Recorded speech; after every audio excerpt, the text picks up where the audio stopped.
NEET aspirant, अभी हमारे NEET में सिर्फ 4 दिन बचे हैं, तो इन 4 दिन में हमें स्मार्ट स्टडी करनी है और जो इंपॉर्टेंट टॉपिक है उन्हीं पे ज़्यादा फोकस अभी करना है। जितना सिलेबस हो गया उतना अच्छा है। अगर अभी भी आपके बायो में जो है 100-200 इतने ही मार्क्स आ रहे हैं तो ये वीडियो आपके लिए इंपॉर्टेंट है, क्योंकि आज की इस वीडियो में जो है आपको 50 मोस्ट रिपीटेड टॉपिक बताने वाला हूं बायो के। अगर ये टॉपिक भी आपने अच्छे से कर लिया तो आप 300 प्लस स्कोर आराम से बायो के अंदर कर लोगे। और जिन स्टूडेंट को सिर्फ क्वालिफाई होना है तो वो तो जो है इस टॉपिक में से सिर्फ जो है 70 से 80% टॉपिक कर लेना, आप आराम से क्वालिफाई हो जाओगे। इसी तरीके से मैंने इंपॉर्टेंट टॉपिक जो है फिजिक्स केमिस्ट्री के पे बता रखे हैं, उन वीडियो के जो है लिंक मैंने डिस्क्रिप्शन में दे दिया, वहां से जाके देख लेना। तो आज की वीडियो में हम जो है बायो के मोस्ट इंपॉर्टेंट टॉपिक के बारे में बात करने वाले हैं। तो आपको आराम से 15 से 10 मिनट के लिए जो है रिलैक्स होकर बैठना है, अच्छे से टॉपिक को देखना है और उनको नोट डाउन करना है, और फिर उनको कहां से पढ़ना है, कैसे पढ़ना है, ये भी मैं बता दूंगा वीडियो के एंड में। तो वीडियो को एंड तक देखना। मैं हूं Mohan Kumar Meena, 3rd year MBBS student, GMC Pranand. सबसे पहले बात करते हैं यहाँ पर बायोलॉजिकल क्लासिफिकेशन की। तो यहाँ से जो है किंगडम मोनेरा, इससे हर बार क्वेश्चन आया है। आप जब पीवाईक्यू करोगे तो आप क्रॉस चेक कर लेना कि जो सर ने जो टॉपिक बताया वहाँ से क्वेश्चन आते हैं या नहीं आते। आपको जो है वो ट्रस्ट हो जाएगा मेरे ऊपर कि जो सर ने बताया वहाँ से क्वेश्चन आते हैं, तो क्रॉस चेक भी आप कर सकते हो। तो kingdom Monera very very important है। वायरस वायरस भाई ये इससे तो इस टॉपिक से तो हर बार क्वेश्चन आता है नीट में। एक भी ऐसा नीट का पेपर नहीं है जब इस टॉपिक से क्वेश्चन नहीं आया, और एनसीईआरटी में दिया हुआ है, अच्छे से आपको कर लेना है। किंगडम फंजाई, यहाँ से भी भैया जो है वो क्वेश्चन आता है। तो ये 3 टॉपिक आपको बायोलॉजिकल क्लासिफिकेशन में अच्छे से कर लेना है, यहाँ से क्वेश्चन आना पक्का है, आपको अच्छे से कर लेना है। बात करते हैं प्लांट किंगडम की, तो यहाँ पर जो एल्गी वाला टॉपिक है इंपॉर्टेंट है, ये आपको अच्छे से कर लेना है। उसके बाद जो general character of bryophyte pteridophyte, ये आपको अच्छे से कर लेना है, यहाँ से भी क्वेश्चन आता है, तो इन पे स्टार मार्क कर लो भैया, ये अच्छे से कर लेना है आपको। एनिमल किंगडम की बात करें तो यहाँ से आपको फाइलम जो सिलेंटेटा हो गया, basic of classification and example, जो आपको एनिमल किंगडम में जो एग्जाम्पल दिए हैं वो आपको अच्छे से कर लेना है। एग्जाम्पल बेस यहाँ पर क्वेश्चन आते हैं, जो मैचिंग वाला जो क्वेश्चन है वो यहाँ पर एनिमल किंगडम से बनता है। कोडेटा और नॉन कोडेटा की जो टेबल दी हुई है, इससे हर बार क्वेश्चन आए, ये आपको अच्छे से कर लेना है, वेरी वेरी इंपॉर्टेंट है। हर नीट के पेपर में यहाँ से क्वेश्चन आपको देखने को मिल जाएगा, तो ये टॉपिक आपको अच्छे से कर लेना है। इसके बाद बात करते हैं एनाटॉमी ऑफ फ्लावरिंग प्लांट। भैया यहाँ पर रूट स्टेम लीफ, इनकी एनाटॉमी आपको अच्छे से कर लेना है। और जो टिश्यू वाला टॉपिक है भैया, ये आपको अच्छे से कर लेना है, यहाँ से एक क्वेश्चन फिक्स आता है, हर पेपर में आपको देखने को मिल जाएगा, ये आपको अच्छे से कर लेना है। अब बात करते हैं मॉर्फोलॉजी ऑफ फ्लावरिंग प्लांट्स की।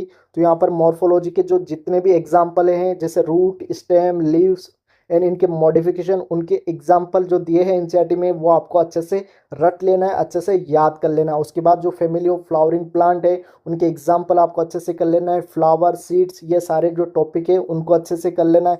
जो भी टॉपिक बता रहा हूँ बच्चों अच्छे से कर लेना है। इन टॉपिक से हर बार क्वेश्चन आया है, हर बार हर नीट में जो है आपको देखने को मिल जाएगा। आप पीवाईक्यू सोल्व करने ना, आपको पता लग जाएगा कि इन टॉपिक से कितनी बार जो क्वेश्चन है वो आए हैं, तो ये टॉपिक आपको अच्छे से कर लेना। अब बात करते हैं यहाँ पर स्ट्रक्चरल ऑर्गेनाइजेशन इन एनिमल। भैया यहाँ पर जो एपिथेलियम वाला टॉपिक है, एक ही टॉपिक मैंने दिया है और इस टॉपिक से हर बार क्वेश्चन आए, ये टॉपिक आपको अच्छे से कर लेना है। अब बात करते हैं सेल बायोलॉजी। भाई यहाँ से 7 से 8 क्वेश्चन आ जाते हैं, और जो टॉपिक दे रहा हूँ इन्हीं टॉपिक से आते हैं।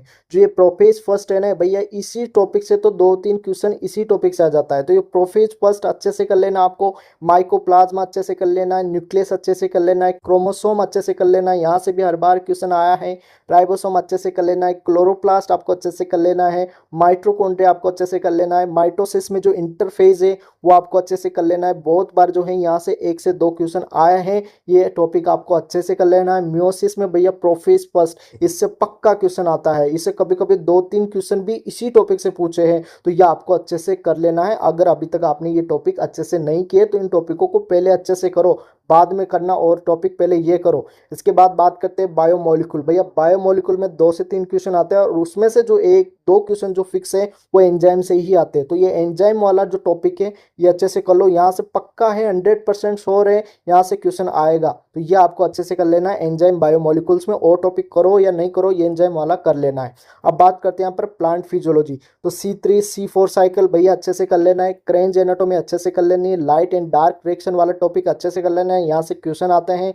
अब रेस्पिरेशन की बात करते हैं तो उसमें ग्लाइकोलाइसिस हो गया, क्रेब साइकिल हो गया, ईटीएस। ईटीएस से भैया हर बार क्वेश्चन आया, ये आपको अच्छे से कर लेना है। उसके बाद बात करते हैं जो हार्मोन वाला चैप्टर है, फंक्शन ऑफ हार्मोन आ जाता है, उसमें जो इथाइलिन होता है, इससे हर बार क्वेश्चन जो है वो नीट में देखने को मिलता है। दूसरा ऑक्सिन और जिब्रेलिन है, तो ये 3 हार्मोन है जिनको आपको अच्छे से कर लेना है। इनसे हर बार नीट में जो है वो क्वेश्चन आया, तो ये आपको अच्छे से कर लेना है। तो प्लांट फिजियोलॉजी में ये जो टॉपिक है मैंने बताया, इनको पहले आपको अच्छे से कर लेना। अगर आपकी प्लांट फिजियोलॉजी वीक है तो कम से कम ये टॉपिक तो आप अच्छे से कर लो, इन्हीं से आपको क्वेश्चन जो है वो नीट में देखने को मिलेंगे। अब बात करते हैं ह्यूमन फिजियोलॉजी की। भैया ह्यूमन फिजियोलॉजी में जो रेस्पिरेटरी वॉल्यूम एंड कैपेसिटी है उसको अच्छे से कर लेना है। वहां से हर बार क्वेश्चन आया, पक्का क्वेश्चन है, यहाँ से क्वेश्चन आएगा, तो इसको अच्छे से कर लेना है। ऑक्सीजन वाला जो कर्व जो दे रखा है उसको भी अच्छे से देख लेना, वहां से भी क्वेश्चन आता है, तो ये आपको जो है वो रेस्पिरेशन वाले जो चैप्टर है उसमें से कर लेना है। ईसीजी भैया इससे बहुत बार क्वेश्चन आया है, ये आपको अच्छे से कर लेना है, एनसीईआरटी में दिया है, छोटा सा टॉपिक है, अच्छे से कर लेना है। ब्लड ग्रुप से हर बार क्वेश्चन आया, भाई ब्लड ग्रुप तो इंपॉर्टेंट है, इसको तो अच्छे से कर लेना है, पक्का क्वेश्चन आएगा यहाँ से। उसके बाद बात करते हैं यहाँ फिर फंक्शन ऑफ ट्यूब्यूल्स हो गया, काउंटर करंट मैकेनिज्म हो गया, रास हो गया, जीएफआर हो गया, ये किडनी वाले चैप्टर की बात कर रहा हूँ, यहाँ से जो है पक्के क्वेश्चन आते हैं भाई, ये सारे टॉपिक आपको अच्छे से कर लेना है। जॉइंट जो लोकोमोशन एंड मूवमेंट है, वहाँ से जो जॉइंट वाला जो टॉपिक है उससे हर बार क्वेश्चन आया है। और जितने भी हमारे जो ह्यूमन फिजियोलॉजी में जो सारे चैप्टर है उनमें लास्ट में जो है डिसऑर्डर दिया है, उन डिसऑर्डर से जो है फिक्स से 2 से 3 क्वेश्चन आने वाले हैं, तो सारे डिसऑर्डर आपको अच्छे से कर लेना है, ये इंपॉर्टेंट है। यहाँ से 2 से 3 क्वेश्चन तो आपको डिसऑर्डर के ऊपर ही मिल जाएंगे, तो ये डिसऑर्डर आपको अच्छे से कर लेना है। नर्व जो नर्व इम्पल्स है ये आपको अच्छे से कर लेना है। उसके बाद function and location of hormone जो है उनको अच्छे से जो है हार्मोन वाला जो चैप्टर है उसमें उनके फंक्शन क्या है, उनके लोकेशन क्या है, वो आपको अच्छे से कर लेना है ये टॉपिक। तो जो जो मैं टॉपिक बता रहा हूँ इनको कम से कम अच्छे से कर लो, अभी जो है इन टॉपिक पे ज़्यादा फोकस करना है, यहाँ से फिक्स क्वेश्चन आने वाले हैं भैया, ये फिक्स है, हर बार आया है, इस बार भी आएंगे, तो ये चैप्टर ये जो टॉपिक है ये आपको अच्छे से कर लेना है। यहाँ पर मैंने 11th बायोलॉजी के सारे इंपॉर्टेंट टॉपिक बता दिए। अब बात करते हैं अपन 12th बायोलॉजी के इंपॉर्टेंट टॉपिक के बारे में। तो सबसे पहला चैप्टर है sexual reproduction in flowering plant. तो इसमें जो सबसे ज़्यादा इंपॉर्टेंट टॉपिक है वो है पॉलिनेशन हो गया, आउटब्रीडिंग डिवाइस हो गया, फिस्टल हो गया, स्टेमन हो गया और गैमेटोजेनेसिस हो गया। भैया इन टॉपिकों को अच्छे से कर लेना, यहाँ से क्वेश्चन आता है, और गैमेटोजेनेसिस से तो न्यूमेरिकल भी आ जाता है, तो ये आपको अच्छे से कर लेना है। अब बात करते हैं ह्यूमन रिप्रोडक्शन की। तो एमसी वाला जो टॉपिक है भैया वेरी वेरी इंपॉर्टेंट है, हर साल क्वेश्चन आए से जो हार्मोन वाला खेल है वो आपको अच्छे से आना चाहिए, वो ग्राफ में हार्मोन वाला आपको अच्छे से आना चाहिए, ये आपको अच्छे से कर लेना, वेरी वेरी इंपॉर्टेंट है। उसके बाद फिटल डेवलपमेंट एंड पार्चुरेशन, ये भी इंपॉर्टेंट है, यहाँ से भी जो है वो क्वेश्चन आता है। गैमेटोजेनेसिस चाहे ह्यूमन में हो चाहे प्लांट में हो, गैमेटोजेनेसिस जो है इंपॉर्टेंट है, यहाँ से क्वेश्चन आता ही आता है। अब बात करते हैं रिप्रोडक्टिव हेल्थ की, तो उसमें इनफर्टिलिटी यहाँ से क्वेश्चन आता है, जो इन विट्रो फर्टिलाइजेशन टेक्निक जैसे जिप्ट गिफ्ट वहाँ पर क्वेश्चन आता है। कॉन्ट्रासेप्टिव मेथड हो गया, आयोडीज हो गया, इन पे हर साल जो है वो क्वेश्चन आया, ये टॉपिक आपको अच्छे से कर लेना है। जेनेटिक्स की बात करें, जेनेटिक्स फर्स्ट एंड सेकंड की, तो उसमें जो है आपको मेंडल वाला अच्छे से कर लेना है, मोनोहाइब्रिड क्रॉस अच्छे से कर लेना है, डाईहाइब्रिड क्रॉस अच्छे से कर लेना है। जो मेंडेलियन डिसऑर्डर है भैया, डिसऑर्डर अच्छे से कर लेना है, यहाँ से हर बार क्वेश्चन आया है। लिंकेज इसको भी अच्छे से कर लेना है। इंट्रोडक्शन टू जेनेटिक्स, कभी कभी इस पर भी जो है वो क्वेश्चन आया है, जो साइंटिस्ट के नाम है वो पूछ लिया जाता है कि साइंटिस्ट ने क्या किया है, इसने क्या किया है, तो वो आपको अच्छे से कर लेना है। उसके बाद जेनेटिक्स 2 की बात करें भैया, ट्रांसक्रिप्शन, कभी कभी तो इस टॉपिक से 3 क्वेश्चन आ जाते हैं सिंगल टॉपिक से ही, वेरी वेरी इंपॉर्टेंट है, इससे फिक्स क्वेश्चन आएगा, 2 से 3 क्वेश्चन इसी टॉपिक से आ जाते हैं। ट्रांसलेशन वेरी इंपॉर्टेंट है, लेक ऑपरेशन, डीएनए हो गया, डीएनए रेप्लिकेशन हो गया, ये सारा इंपॉर्टेंट है, डीएनए वाला पार्ट, तो ये आपको अच्छे से कर लेना है डीएनए वाला। अब बात करते हैं एवोल्यूशन की, तो भैया इसमें होमोलोगस एंड एनालोगस जो ऑर्गन है उस पर हमेशा क्वेश्चन आता है, हमेशा, तो ये ध्यान रखना, जब आप पीआईक्यू सोल्व करोगे तो आप क्रॉस चेक कर लेना कि जो सर ने टॉपिक बताए उनसे अभी तक कितने क्वेश्चन आया है। उसके बाद एडेप्टिव रेडिएशन वेरी इंपॉर्टेंट है, इससे भी हर साल क्वेश्चन आता है। ह्यूमन एवोल्यूशन, इस पे जो ब्रेन की कैपेसिटी है वो पूछी जाती है, तो ब्रेन की कैपेसिटी आपको अच्छे से याद होनी चाहिए, तो ये भी आपको अच्छे से कर लेना है।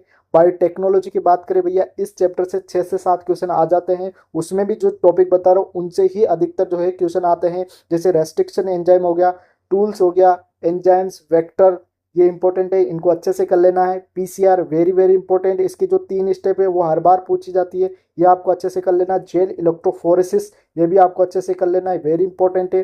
बीटी कॉटन हो गया, जीन थेरेपी हो गया, मॉलिकुलर डायग्नोसिस हो गया, ये इंपॉर्टेंट है, इनको अच्छे से कर लेना है। ह्यूमन हेल्थ एंड डिजीज में बात करें तो यहाँ से जो एड्स वाला टॉपिक है इससे हर बार क्वेश्चन आया, इंपॉर्टेंट है। इम्यूनिटी हो गया, कैंसर हो गया, ड्रग्स हो गया, ड्रग्स से हर बार क्वेश्चन आता है, इंपॉर्टेंट है, अच्छे से कर लेना है। उसके बाद जो माइक्रोब्स वाला चैप्टर है उसमें से जो प्रोडक्ट को कैसे ऑब्टेन करते हैं माइक्रोब से, उस टॉपिक पर क्वेश्चन आता है। और एक जो है बीओडी है उस पर क्वेश्चन आता है। केवल 2 टॉपिक है जो आपको अच्छे से कर लेना है।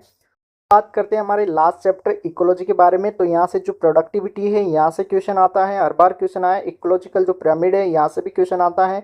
पॉपुलेशन जो इंटरेक्शन है यहाँ से भी क्वेश्चन आता है। एडेप्टेशन ये भी इंपॉर्टेंट टॉपिक है, इसको भी अच्छे से कर लेना है। बायोडाइवर्सिटी की बात करें भैया यहाँ से जब भी क्वेश्चन आया वो इन सीटू एक्सीटू से तो आता ही है, पक्का है, इसको आपको अच्छे से कर लेना है। तो बच्चों यहाँ पर मैंने 50 इंपॉर्टेंट टॉपिक बताए, इनको आप अच्छे से कर लेना है। मैं गारंटी देता हूँ आप आराम से 300 प्लस स्कोर जो है वो कर लोगे बायोलॉजी के अंदर नीट 2025 में। बट ये टॉपिक आपको अच्छे से कर लेना और पीओआई की लगाना, आपको पता लग जाएगा कि जो सर ने जो टॉपिक बताए उनसे कितने क्वेश्चन जो है अभी तक आ चुके हैं और इस बार भी आने वाले। हर साल जो है ट्रेंड फॉलो होता है, इस बार भी होगा। ऐसा नहीं है कि इस बार नए क्वेश्चन जो है वो ज़्यादा आएंगे, जो टॉपिक है उनसे आते हैं और आते ही रहेंगे, ये ट्रेंड जो है वो चलता है। तो ये टॉपिक भी आप कर लेते हो तो मैं गारंटी देता हूँ आप 300 प्लस स्कोर जो है वो आराम से कर लोगे। अब बात करते हैं ये टॉपिक आपको कहाँ से करना है। अगर आपके 100 200 इतने मार्क्स आ रहे हैं तो मैं मानता हूँ कि आपने पढ़ाई तो की है, आपका सिलेबस भी हो रखा है, बस आप कुछ मिस्टेक कर रहे हो। तो आपने एनसीईआरटी पढ़ी है, जहाँ से भी आपने पढ़ा है वहाँ से ही आपको पढ़ना है और जो ये टॉपिक बताए इनको आपको अच्छे से पढ़ना है। बट जो जीरो पे है, जिनको सिर्फ क्वालिफाई होना है, तो ये जो टॉपिक है उनको कहाँ से पढ़ना है। तो देखो अभी जो है हमारे पास इतना टाइम नहीं है कि हम बड़े लेक्चर देखें, तो आपको जो केवी एजुकेशन है इस नाम का एक चैनल है वो आपको मिल जाएगा। मैं लिंक जो है अपने टेलीग्राम पर भी डाल दूंगा, तो वहां से जाके जो है आपको बायो का जो ये टॉपिक है ना, जो मैंने टॉपिक बताया ये आपको वहां पे देखना है। आराम से एक दिन में पूरी बायो कंप्लीट हो जाएगी। ये सारे जो टॉपिक है आराम से एक दिन में अच्छे से कंप्लीट हो जाएगी। इनको अच्छे से करना। आप आराम से जीरो पे हो तो भी आप जो है क्वालिफाई हो जाओगे और 0 से 200 प्लस तो आप आराम से जा सकते हो इन टॉपिकों को अच्छे से करके। बाकी जिनके 100 200 आ रहे हैं वो आराम से इन टॉपिक को अच्छे से करना। आप 300 प्लस स्कोर आराम से जो है वो कर लोगे स्कोर बायो के अंदर। तो अच्छे से करना है बच्चों। वीडियो अच्छा लगे तो वीडियो को लाइक करो और दोस्तों के साथ शेयर करो और कमेंट करके बताइए कि आपकी जो पढ़ाई है वो कैसी चल रही है। कोई भी दिक्कत हो कमेंट करके आप बता सकते हो। बाकी मैंने अपने कॉन्टैक्ट नंबर अपने टेलीग्राम चैनल पर डाल रखे हैं, कोई भी दिक्कत है तो पर्सनल कॉन्टैक्ट आप कर सकते हो। तो आज की वीडियो में इतना ही, मिलते हैं नेक्स्ट वीडियो में नए अपडेट के साथ। जब तक के लिए जय हिंद जय भारत।